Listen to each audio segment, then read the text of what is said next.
Curah hujan yang tinggi dan diperparah pompa air tidak berfungsi, tidak mampu menampung debit air tersebut.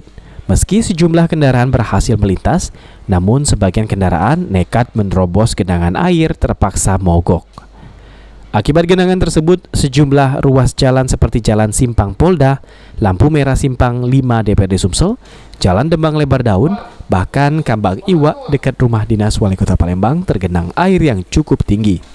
Sekretaris Daerah Kota Palembang Ratu Dewa meminta Dinas PUPR untuk segera memperbaiki pompa air yang tidak berfungsi maksimal, sehingga genangan air di beberapa ruas jalan bisa diatasi dengan pompa air.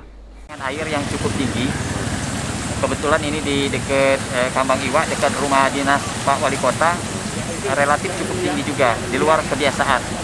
Setelah kita cek, memang ada antara 5 sampai 6 titik genangan airnya cukup 26 ilir. Kita punya pompa. Nah, pompa itu sekarang memang ada 4 pompa yang belum berfungsi maksimal.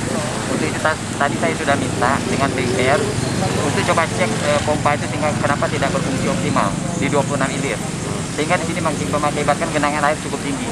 Maka dari hari ini saya cek langsung ke lapangan, ternyata ada beberapa faktor itu yang mengakibatkan genangan air cukup tinggi pada siang dan sore hari ini.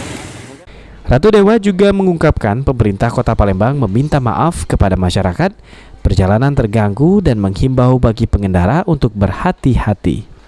Abidin Riwanto, PAL TV.